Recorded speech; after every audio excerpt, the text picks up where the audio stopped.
Ian, we started off our deliberations on Geopolitics Day by contemplating state power.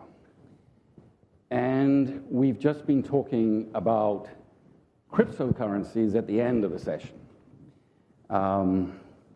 Cryptocurrencies that are the ultimate decentralizing force, depending on your point of view, with the capacity either to undermine the financial system and the dollar, according to Secretary Clinton, or, if you believe CZ, to rejuvenate the financial system. You've just written a piece in Foreign Affairs in which you identify a whole new class of superpower tech companies operating in an ever-expanding, ever more powerful digital space. Talk us through that. Well, I thought it was really interesting to see CZ at the end say, I think a better way of approaching it is not Hillary's, but is we should embrace it. And everyone in this room can embrace it. But governments are in a different place because governments don't have the regulatory know-how, the institutions, the wherewithal, particularly in the West, but to an extent even in China, to fundamentally embrace. These companies are increasingly sovereign over virtual worlds, over digital worlds that they're creating, whether we're talking about cryptocurrency or we're talking about Facebook and Meta. And I think it's very interesting that after January 6th, impeachment in the United States is broken. There was no ability for the government to respond, and yet the sitting president of the United States was deplatformed by technology companies that made that decision on the basis of, I assume, what they thought their business interest was. Parler was deplatformed. The most important attack on the United States and its allies last year was SolarWinds. The U.S. government wasn't even aware of it. It was the companies that found out and that ultimately had to respond. That's a very different global order than the one that we usually talk about. When we have a geopolitical conversation like we do today, we talk about Russia and China and the United States, great power competition. This is different. Do these new tech superpowers complement the power of traditional state? Are they co-opted by the state, or do they replace the state? I mean, there are people in this field who believe that they replaced the state. I mean, certainly when you talk about Ethereum and its founder, right, this is someone who believes that the future is not fiat currency, it's going to be decentralized, and the government will be much less relevant. I think most of the companies in this space are thinking about whether they need to align with governments or whether they should be separate and try to ensure that they are just regulated as little as possible. In other words, there's a very big difference between Microsoft's approach and Facebook's approach. And over time, I think that gap is going to become more meaningful. So let me ask you, overall, do you consider tech superpowers to be a malign force in the world or a benign force? And while you're answering that question, it would be great if everybody in the audience could form a view and express a view. We'll come to you. We've got microphones. Tech superpowers, good or bad? Ian. I obviously prefer companies that can create enormous wealth and productivity and efficiency than not. But when we talk about companies, we don't usually talk about good or bad. We talk about effective or ineffective business models. And good or bad is the ability of governments to effectively regulate those companies in a fair way so that the social contract doesn't break. And what's so interesting, I've heard people call Facebook the new tobacco. That's just not the case. Because whether it's tobacco or whether it's pharma, or whether it's oil, those are companies that they may control the regulatory process, they may capture it, but fundamentally they exist within the real physical world and rules and laws apply to them. When you're talking about Meta and you're talking about the Twitterverse, these are walled gardens that are literally sovereign in the algorithms that apply and the rules and terms that apply. And so I don't think it's about malign or benign. I think it's about an absence of government involvement. And that means that the impact is much more uncertain and volatile. And that will challenge the ability of governments to effectively govern.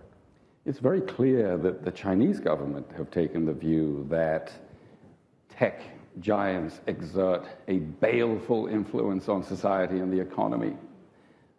They form monopolies. They immiserate their workers. They don't pay their gig staff enough money. They abuse customer data. Those sentiments underlie what we've just been witnessing, which is this almighty crackdown on the tech sector in China.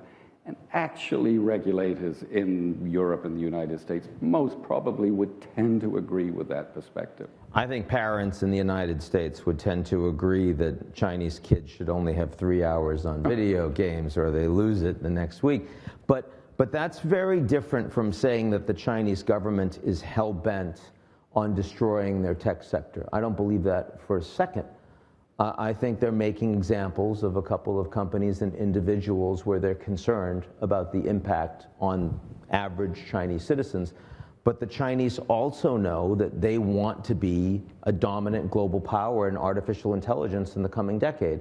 They know that the productivity and efficiency of their global economy to produce for their citizens requires massive investment into all of these new technology companies that are becoming national champions.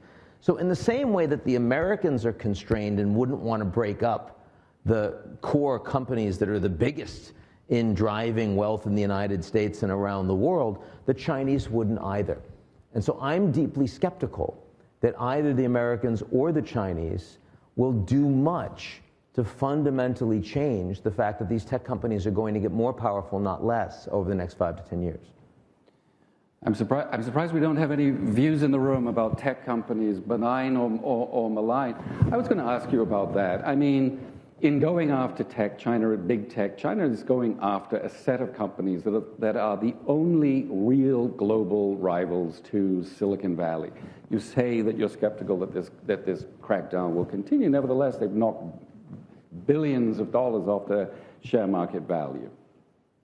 Sure. Look, I do believe that when you focus on the ability of the Chinese government, when they're focusing on common prosperity and they're focusing on their dual circulation policy, they're making it clear they want political stability. And they see, and particularly they want no threats to the Chinese Communist Party, and they think that the Americans have made mistakes. The Chinese prefer a German model of social stability to an American model of social stability. But that's very different than saying that China is going to fundamentally subvert their growth model. Again, I don't buy it. I think that the priorities of the Chinese government are on trying to help innovate and invent the technologies that will be most important for themselves and the planet in the next generation. By the way, not so different in that regard than what the Americans are up to. Do U.S. and Chinese tech giants, superpowers, collaborate, or do they take existing national rivalries into the digital space? I was so glad that people on my panel today didn't talk about decoupling, because the level of interdependence between the United States and China is very strong. And that interdependence is, in my view, likely to grow and not unwind in the next 10 years for the simple reason that China will be the largest economy in the world, and you're going to want to continue to have exposure and access to it. I think in the tech space, it's clear that there has been more fragmentation for reasons that are separate in China and the United States, but aligned.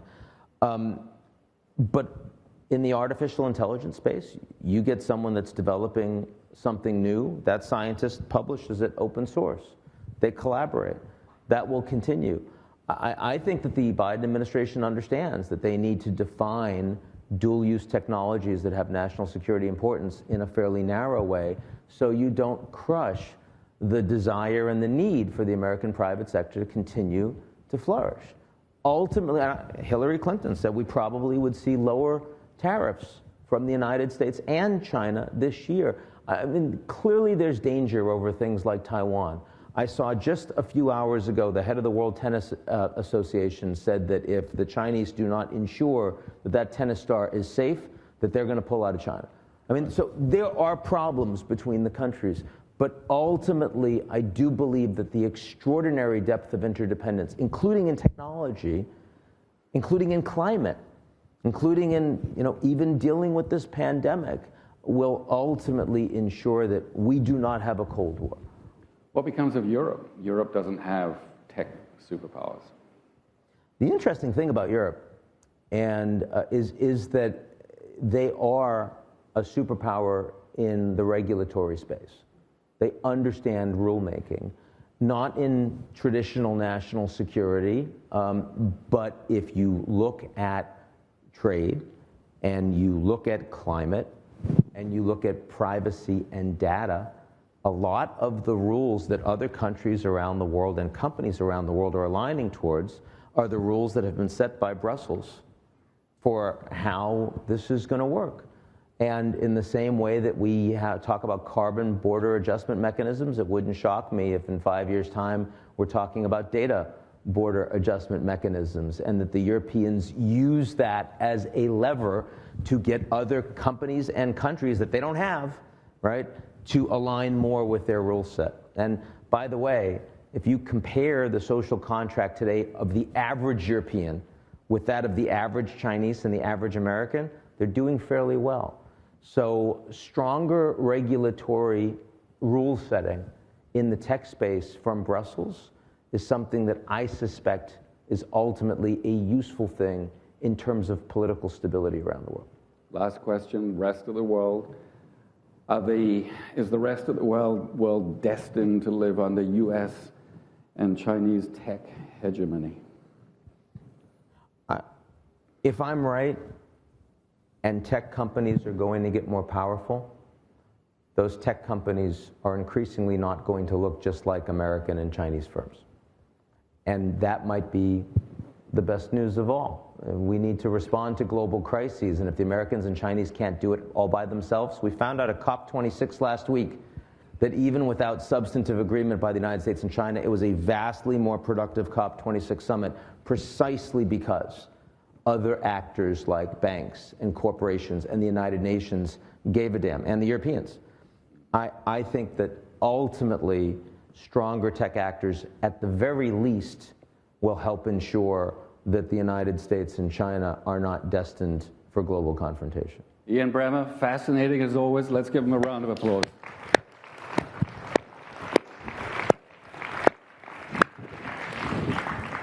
And that, ladies and gentlemen, brings us to the end of the Bloomberg New Economy 2021. We hope you enjoyed our editorial program. I want to thank my colleagues at the Bloomberg New Economy Forum. We wouldn't have done it without an amazing team. Thank you, Justin. Thank you, Holly. Thank you to my collaborator, Kat. You're all great. Thank you to Lynn. Thank you for... It's a big team this year. Thank you, everybody. Thank you to our hosts, Singapore. And we hope you'll join us next year and travel home safely. As you leave, we're going to play a collage with all of the best bits from the new economy for the last 3 days. Thank you, everybody.